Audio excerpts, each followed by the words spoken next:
Hello friends, welcome to Diploma Engineering. இதுவரைக்கும் எங்கள் சேனலை சப்ஸ்கிரைப் பண்ணாதுங்க, சப்ஸ்கிரைப் பண்ணுங்க. பக்கத்திலே பெல் ஐக்கானை கிளிக் பண்ணுங்க. அதில் 3 ஆப்ஷன் வரும். அதில் ஆல் என்பதையும் கிளிக் பண்ணிடுங்க. அப்போ தான் நாங்கள் போடுற வீடியோ உங்களுக்கு உடனே வரும். இன்ஜினியரிங் கிராஃபிக்ஸ் 1ல் யூனிட் 1ல் இருக்கிற டைமென்ஷனிங் சாப்டர் அதை பற்றி தான் நம்ம பார்த்துன்னு இருக்கோம். இப்போ இதில் வந்து பார்த்தோன்னா ஒரு டயக்ராம் கொடுத்துருவாங்க. அதை வந்து பார்த்தோன்னா நம்ம அப்படியே டைமென்ஷனோட வரையணும். டைமென்ஷன் ப்ரொசீஜர் ஃபாலோ பண்ணி வரையணும். ஸோ இந்த டயக்ராம் வந்து எப்படி வரலாம்னு சொல்லிட்டு பார்க்கலாம். இந்த டயக்ராம் வந்து பார்த்தோன்னா 2 ரேடியஸ் கர்வ் கொடுத்துருக்காங்க. அதேமாதிரி ஸ்டெப்பாக இருக்குது. இது ஒரு ஆப்ஜெக்ட். ஸோ இதை நம்ம எப்படி வரையணும், வரையணும்னு சொல்லிட்டு இப்போ பார்க்கலாம். ஃபஸ்ட்டு என்ன பண்ணோன்னா 30 mm லென்த்து கொடுத்துருக்காங்களே. ஸோ அந்த 30 mm லென்த்துக்கு ஃபஸ்ட்டு ஒரு கோடு போட்டுருங்க. எவ்வளோ 30 mm லென்த்துக்கு ஃபஸ்ட்டு ஒரு கோடு போட்டுங்க. ஓகேங்களா? போட்டுட்டு அப்புறம் அந்த ரேடியஸ், அதாவது கர்வு இருக்குல்ல, மேலே ஒரு கர்வு இருக்குது, கீழே ஒரு கர்வு இருக்குது.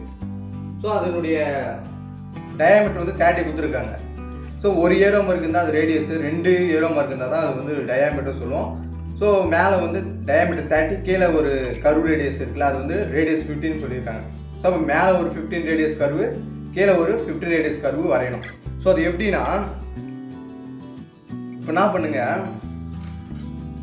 இங்கே இருக்குல்ல, ஸோ நம்ம 30 mm கோடு போட்டோம்ல, 30 mm கோடு போட்டதுக்கு மேலே, ஓகேங்களா, மேலே ஒரு 15 mmக்கு, ஏன்னா ரேடியஸ் வந்து 15. ஸோ 15க்கு வந்து பார்த்தோன்னா எக்ஸ்ட்ரா ஒரு லைன் மேலே போட்டுருங்க. ஓகேங்களா? அதே மாதிரி கீழே ஒரு 15 mmக்கு எக்ஸ்ட்ரா ஒரு கீழே லைன் போட்டுருங்க. ஸோ இதை பேஸ் பண்ணி தான் நம்ம நான் வரையணும்னு பார்த்தோம்னா நம்ம சர்க்கிள் வரைய போகிறோம். ஸோ இங்கேருந்து 15 இருக்குது. அதேமாதிரி கீழே வந்து அங்கேருந்து கீழே வரைக்கும் 15 இருக்குது. ஓகேங்களா? 15 mm. ஸோ இதை பேஸ் பண்ணி இந்த சென்டர் பாயிண்ட் வச்சு நம்ம ஒரு சர்க்கிள் வரைப்போம்.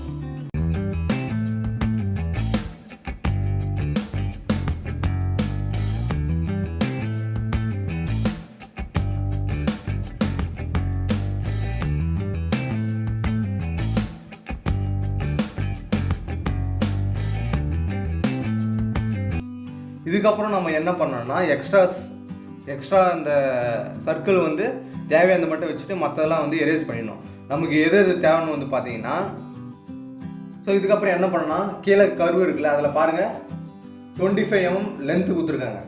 ஸோ அந்த 25 mm லென்த்தில் 15 mm ரேடியஸ் இருக்குது. ஸோ பேலன்ஸ் வந்து எவ்வளோ இருக்கும், 10 mm இருக்கும். ஸோ அந்த 10 mmக்கு ஒரு லைன் போட்டுருங்க. மேலேயும் சரி கீழேயும் சரி 10 mmக்கு ஒரு லைன் போட்டுருங்க. அந்த சர்க்கிள்லேருந்து வெளியே, சென்டர் பாயிண்டில் சர்க்கிள்லேருந்து வெளியே ஒரு 10 mm வரும்.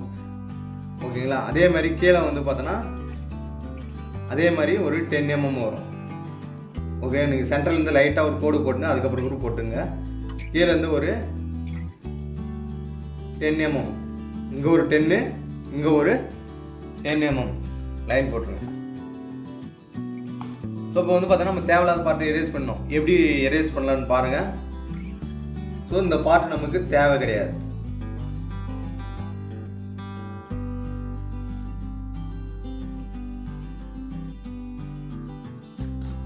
அதே மாதிரி மேலே இருக்கிற பார்ட்டும் தேவை கிடையாது.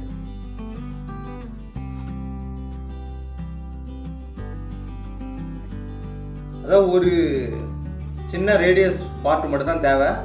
அது மட்டும் அந்த ஆப்ஜெக்ட் ஸ்ட்ரக்சருக்கு இருக்கிற மாதிரி நீங்கள் வந்து எரேஸ் பண்ணிடுங்க. மற்றதெல்லாம்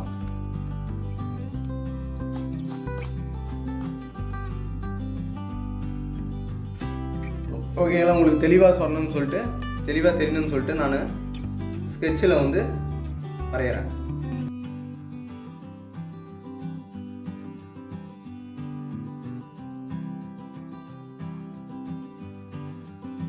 நெக்ஸ்ட் வந்து என்ன பண்ணணும்னா, ஸ்டெப் டயக்ராம் இருக்குல்ல, அதாவது அந்த ரேடியஸ் அப்புறமா வர அந்த ஸ்டெப்பு டயக்ராம் ஃபஸ்ட்டில் வந்து பார்த்தோன்னா 10 mm லென்த்து கொடுத்துருக்காங்க. அந்த 10 mmக்கு மேலேயும் ஒரு கோடு, அதே மாதிரி கீழேயும் ஒரு கோடு போட்டுங்க. 10 mm. ஓகேங்களா? மேலே ஒரு கோடு, அதே மாதிரி கீழே ஒரு கோடு போட்டாச்சு. நெக்ஸ்ட் வந்து பார்த்தோன்னா 30 mm லென்த் கொடுத்துருக்காங்க. ஸோ கீழே ஒரு 30 mm, மேலே ஒரு 30 mm. கீழே 30 இருந்துச்சுன்னா மேலேயும் 30 தான் இருக்கும். மேலேயும் 30 கொடுக்கணும்னு அவசியம் இல்லை. நீங்கள் கீழே பார்த்து மேலே வரையலாம். மேலே டைமென்ஷன் தான் கீழே வரைஞ்சிக்கலாம், கீழே டைமென்ஷன் தான் மேலேயும் வரைஞ்சிக்கலாம். ஸோ அதே 30 தான் வந்து மேலேயும் வரையணும்.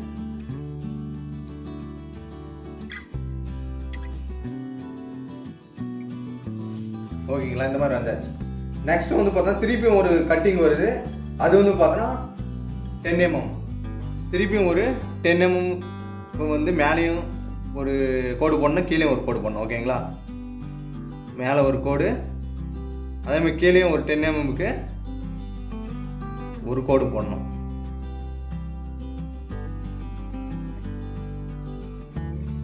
போட்டுட்டு ஸோ இன்னொரு லென்த்து கொடுத்துருக்காங்க. ஸ்டெப்பில் இன்னொரு லென்த்து வந்து பார்த்தோன்னா குறைஞ்சி வருதுல்ல, அதில் வந்து லாஸ்ட்டாக வந்து பார்த்தோன்னா 25 mm கொடுத்துருக்காங்க. ஸோ மேலே ஒரு 25, கீழே ஒரு 25 போட்டுருங்க.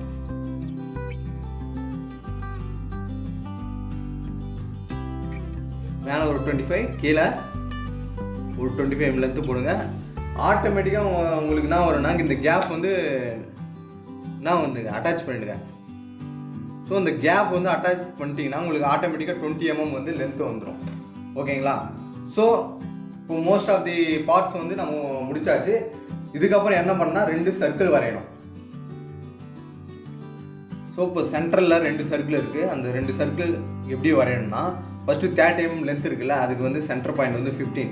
ஓகேங்களா, ஸோ அந்த 15 வந்து மார்க் பண்ணிடுங்க. மார்க் பண்ணிவிட்டு லைட்டாக ஒரு கோடு போட்டுருங்க. கோடு போட்டுட்டு ஃபஸ்ட்டு ஸ்டெப் இருக்குல்ல, ஸோ அந்த ஃபஸ்ட்டு சர்க்கிள் எப்படி போனோம்னா, அந்த ஃபஸ்ட்டு ஸ்டெப்புக்கு ஸ்ட்ரெயிட்டாக ஒரு லைன் போட்டுருங்க. அதே மாதிரி செகண்ட் ஸ்டெப்புக்கு ஸ்ட்ரெயிட்டாக ஒரு லைன் போட்டுருங்க. போட்டுட்டு வந்து பார்த்தோன்னா நம்ம சர்க்கிள் வரையணும். எப்படின்னா, டயாமீட்டர் எவ்வளோ கொடுத்துருக்காங்க பார்த்தோன்னா 12 mm டயாமீட்டர் கொடுத்துருக்காங்க. அப்போ ரேடியஸ் எவ்வளோ வரும்? 6 mm ரேடியஸ் வரும். ஸோ 6 mm ரேடியஸ் வரும்போது நான் காம்பஸில் வரைய முடியுமானா கஷ்டம். ஸோ 6 mm அளவெடுக்கிறது காம்பஸ் வந்து சின்ன சர்க்கிள் போடுறது கஷ்டம். ஸோ அதனால் வந்து நம்ம ப்ரோ சர்க்கிள் வந்து யூஸ் பண்ணி வரைஞ்சிடலாம். அந்த ப்ரோ சர்க்கிள் வந்து பார்த்தோன்னா நிறைய டைமென்ஷன் கொடுத்துருக்காங்க. அதாவது 1.5 ரேடியஸ்லேருந்து 12.5 ரேடியஸ் வரைக்கும் சர்க்கிள் வரையலாம். அந்த மாதிரி ப்ரோ சர்க்கிள் கொடுத்துருக்காங்க. இதில் வந்து பார்த்தோன்னா நம்ம வந்து ரேடியஸ் வந்து 6, டயாமீட்டர் வந்து 12. ஸோ அப்போ வந்து ரேடியஸ் இதில் 6 வந்து பார்த்தோன்னா இந்த இதுதான் வந்து 6 mm ரேடியஸு. ஸோ அதை வச்சு நம்ம வந்து 12 mm சர்க்கிளை வந்து வரைஞ்சிடலாம். அப்போ ரேடியஸ் வந்து எவ்வளோ? 12 mmக்கு 12 mm டயாமீட்டருக்கு ரேடியஸ் வந்து பார்த்தா 6. ஸோ அதை வச்சு நம்ம இப்போ ஒரு சர்க்கிளை வரைஞ்சிடலாம். அது எப்படின்னா, ப்ரோ சர்க்கிளே வந்து பார்த்தோன்னா இந்த சென்டர் பாயிண்ட்லாம் இருக்கும், அவங்களே கொடுத்துருப்பாங்க. சர்க்கிளோட சென்டர் வந்து அவங்களே மென்ஷன் பண்ணியிருப்பாங்க. அதுக்கேற்ற மாதிரி நம்ம ஆக்சிஸ் லைனில் வந்து வச்சுட்டு கரெக்டாக இந்த சென்டரும் கரெக்டாக அட்டாச் ஆகுதான்னு செக் பண்ணிவிட்டு நம்ம வரைஞ்சிக்கலாம். ஸோ இங்கே பாருங்கள், இப்போ நம்ம வரையணும் 6 mm ரேடியஸ்க்கு.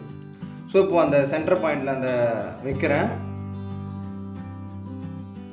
ஸோ இந்த வந்து சென்டரை வந்து எங்கே அட்டாச் ஆகுதுன்னு கரெக்டாக செக் பண்ணிவிட்டு ஸோ இப்போ ஒரு சர்க்கிள் போட்டுருங்க.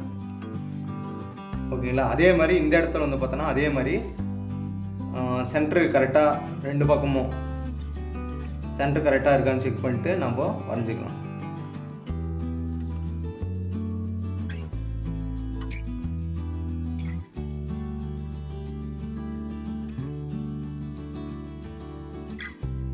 ஸோ இப்படி டேமேஜ் மார்க் பண்ணும்போது வந்து பார்த்தோன்னா இந்த மாதிரி வந்து ப்ரொஜெக்ஷன் லைன் வந்து போட்டுருங்க. ஓகேங்களா, ப்ரொஜெக்ஷன் லைன் வந்து அப்படியே லைட்டாக போடுங்க. அதுக்கப்புறம் நம்ம எரேஸ் பண்ணிடணும். இந்த மாதிரி வந்து ப்ரொஜெக்ஷன் லைன் போட்டுருங்க. போட்டுட்டு எல்லாத்துக்குமே வந்து எல்லா டைமென்ஷனும் நம்ம மார்க் பண்ணணும். ஓகேங்களா,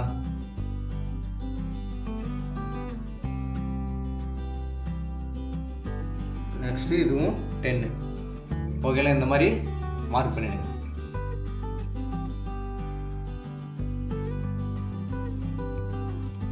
மார்க் பண்ணிவிட்டு ஸோ இப்போ நெக்ஸ்ட்டு வந்து என்ன பண்ணணும்னா, ரேடியஸ் அண்டு டயாமீட்டர் வந்து மென்ஷன் பண்ணணும். டைமென்ஷன்.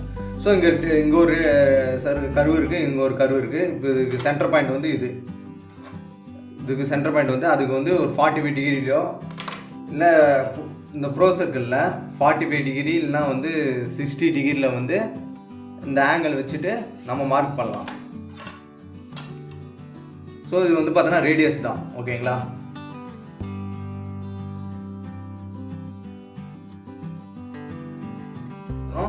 அதே ரேடியஸ் தான் வந்து கீழே இருக்கும். அதனால் 2 2 இடத்துல எழுதுறதுல 2 or 15 அப்படின்னு எழுதிக்கலாம். ஓகே, மேலே இருக்கிற ரேடியஸ் 15 தான், கீழே இருக்கிற ரேடியஸ் 15 தான் அப்படின்னா வந்து 2 or 15 அப்படின்னு நம்ம எழுதிக்கலாம். 2 இடத்துலையும் இந்த மேலேயும் கீழேயும் நம்ம மார்க் பண்ணணும்னு அவசியம் இல்லை. அதே மாதிரி வந்து பார்த்தோன்னா இந்த டயாமீட்டர் வந்து பார்த்தோன்னா 12. ஸோ இது எப்படி மார்க் பண்ணணும்னா 2 பக்கம் ஏற மார்க் பண்ணணும் டயாமீட்டர். ஸோ சென்டர் பாயிண்ட் வழியாக 45 டிகிரி இல்லைனா 60 டிகிரியில் ஆங்கிளில் ஒரு ஏரோ மார்க் பண்ணிவிட்டு ஒரு அப்படியே ஒரு கோடு மேலே எடுத்துன்னு போங்க. மேலே எடுத்துன்னு போயிட்டு ஒரு ஃப்ளாட்டாக ஒரு லைன் போடுங்க. போட்டுட்டு டயாமீட்டர்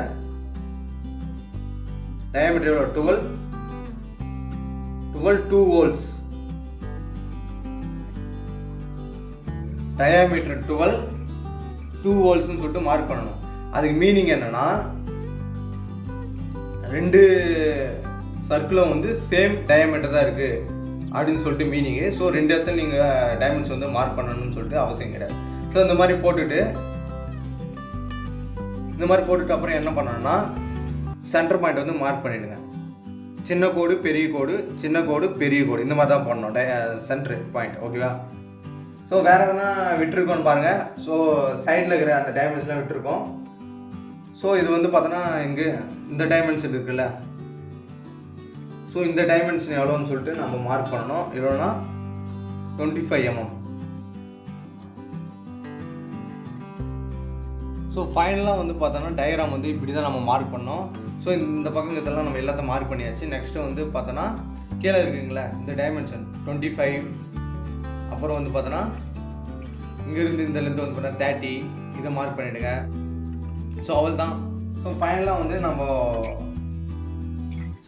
வந்து பேலன்ஸ் இந்த ப்ரொஜெக்ஷன் எல்லாம் வந்து எரேஸ் பண்ணிவிடுங்க. ஸோ இது வரைக்கும் நம்ம கரெக்டாக ஃபாலோ பண்ணாவே நமக்கு வந்து பார்த்தோன்னா 15 மார்க் வந்து கிடைச்சிடும்.